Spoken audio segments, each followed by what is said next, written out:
Muito bom dia para você, eu sou Júnior Moreira, esse é o Conversa de Redação e comigo aqui para debater os principais temas do dia, eu tenho os jornalistas Eduardo Costa e Marcelo da Fonseca, a economista Rita Mundim, tem também a estreia de outro jornalista que chega a casa, William Travassos. Ô William, preciso dar bom dia especial para você hoje, desejar boas-vindas, viu? Ô Júnior, eu agradeço, um bom dia para você, te cumprimentando, cumprimento a toda a mesa, Eduardo, Marcelo, a Rita que está no remoto e também a todos os ouvintes da Itatiaia, é uma grande alegria fazer parte dessa bancada. Vamos lá conversar e debater então, seja bem-vindo, vamos lá. Obrigado. Turma, a gente começa o seguinte, a CPI do 8 de janeiro vota hoje o relatório final sobre os trabalhos do colegiado. Ontem, a relatora Elisiane Gama, do PSD do Maranhão, apresentou parecer no qual pediu o indiciamento do ex-presidente Jair Bolsonaro por 4 crimes, entre eles o de golpe de Estado. Ao todo, a senadora pediu o indiciamento de 61 pessoas, entre elas o ex-ajudante de ordem de Bolsonaro, Mauro Cid, o candidato a vice-presidente na chapa de Bolsonaro, o ex-ministro da Casa Civil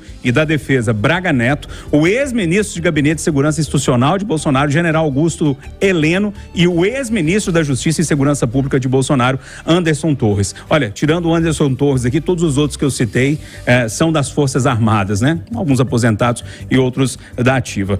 Ô Eduardo Costa, mais uma vez uma CPI, hoje esse relatório deve ser votado, pelo que eu entendo, a CPI tem maioria progressista contra também o presidente Bolsonaro, então esse relatório pode ser aprovado. Como é que você viu essa história toda? Era o que você esperava? Era a sua expectativa? Ou teve algum excesso ali? Bom dia. Bom dia para todo mundo, seja bem-vindo, Travassos. Ô Júnior, todo mundo que escuta a conversa sabe que eu sou a favor da CPI. Eu acho que era um instrumento que levanta, sacode a poeira, às vezes resulta em boas pistas para o Ministério Público. Entre as nossas discordâncias, essa é uma, né? E todo mundo que acompanha a conversa sabe que eu não sou poste. Sim. Eu mudo. E dentro das minhas mudanças, repentinas ou definitivas, hoje eu sou obrigado a concordar com você. Nesse momento eu estou em baixa com a CPI e acho que está uma confusão aqui no Congresso.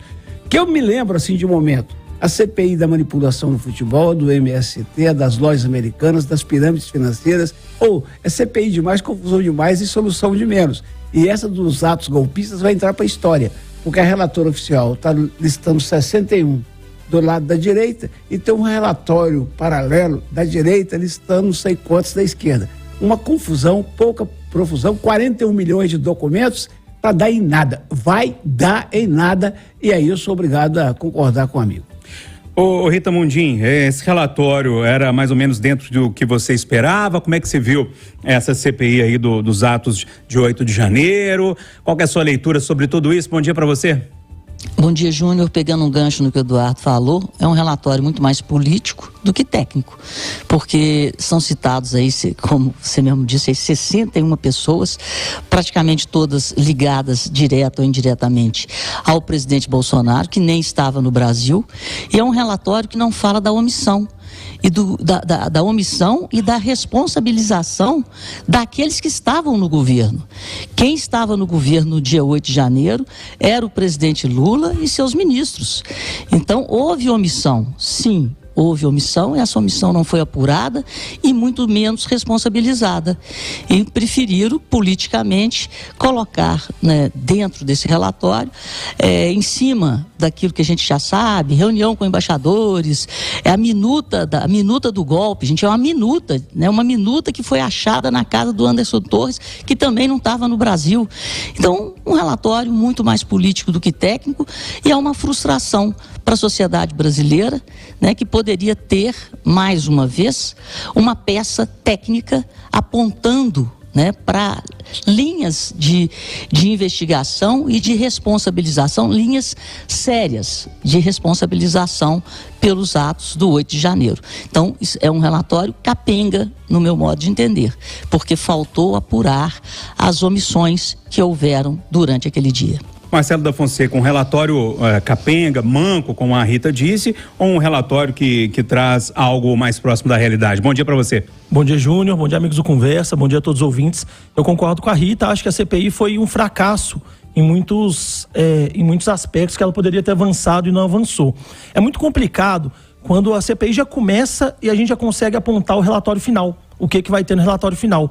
E tudo que começou lá em maio se confirmou agora, né, nesse relatório final. Tudo que está nesse relatório a gente já sabia, já conseguia antecipar lá em maio. Então a gente percebe que a CPI esclareceu muito pouco do que ela poderia esclarecer. E para mim, talvez a maior decepção dessa CPI é que ela se acovardou na hora de chamar os principais responsáveis que ela própria, que a relatora indiciou. Né? Quer dizer, quando o ex-presidente Jair Bolsonaro estava aqui nessa mesa, né, numa entrevista pra gente, acho que no mês de junho ou julho, ele pediu para ser convocado na CPMI. Ele falou: olha, eu tô à disposição, me convoquem. Ele pediu aqui, estava aqui com a gente, dando uma entrevista, e falou que ele queria ser convocado. A CPMI não convocou ele. Ele é um dos principais acusados, o pedido de indiciamento recai sobre ele, e ele não foi chamado para ser questionado, para ser confrontado, para ser criticado, para ser questionado sobre algumas falas dele, algumas ações dele. A CPMI preferiu não chamá-lo. E aí as alegações é que não queria dar palanque para ele.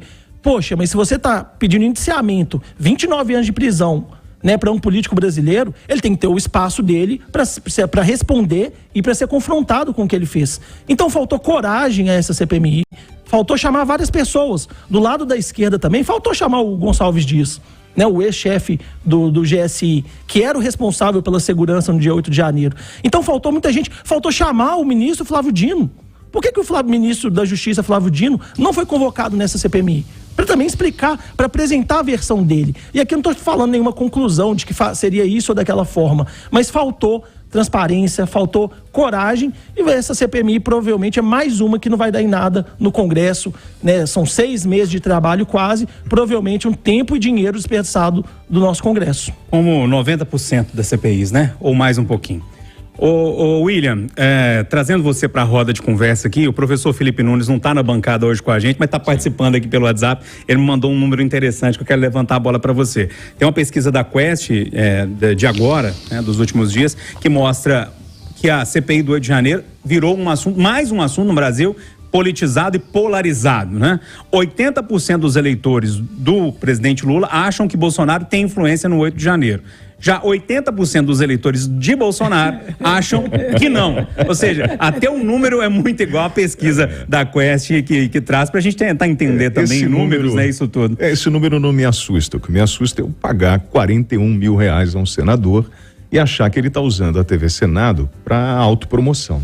Porque é isso que aconteceu na CPI da pandemia, é isso que está acontecendo na CPI de 8 de janeiro, onde nós temos uma grande mobilização, e nessa está muito claro, o objetivo é destruir a figura de Bolsonaro, porque é sim um candidato forte para as próximas eleições. Então, assim, vamos de uma vez por todas tornar ele inelegível, já está, tiramos Bolsonaro do cenário, e aí a direita começa a se articular pensando em quem vai colocar para disputar.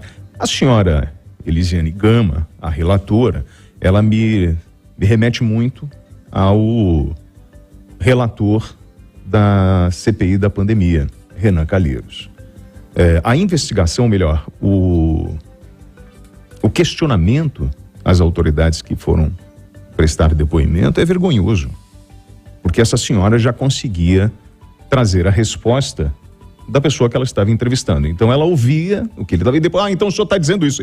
E nós temos algumas passagens na CPI, né, que as pessoas falam assim, não, mas eu não falei isso, ela está tirando as conclusões. Então, assim, é lamentável, né, a política brasileira agir dessa forma, porque, assim, o ouvinte da Itatiaia, ele não está preocupado com isso, amigo. Ele está preocupado com o seu dia a dia, com o seu ganha-pão. Ele quer sim viver numa democracia e quer ver o Senado atuando em prol dele, não do seu interesse próprio. E o que a gente está vendo aqui é uma grande mobilização da esquerda para tentar destruir a direita, ou toda a imagem, tentando transferir responsabilidades. Concordo com o Marcelo quando ele fala, por que não chamaram o Marcelo Dino? Gente, ele já estava atuando como ministro mesmo sem tomar a posse. Ele já era o responsável pelas articulações de segurança de Brasília, e agora você está jogando um peso em cima da polícia do Distrito Federal. Você está jogando, ela está mexendo num ponto que eu acho que é um ponto muito sensível, que é o ponto dos militares, convocando inclusive o chefe da Marinha, né? Assim, ó, o senhor que era o chefe da Marinha na época, o senhor também é responsável, o senhor também estava dentro desse plano de desmontar a democracia brasileira. O pior de tudo, e eu concordo com os colegas, que isso não vai dar em absolutamente nada, porque você não tem prova técnica.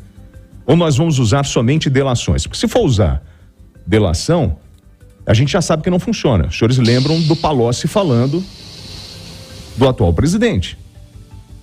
Aquilo está valendo?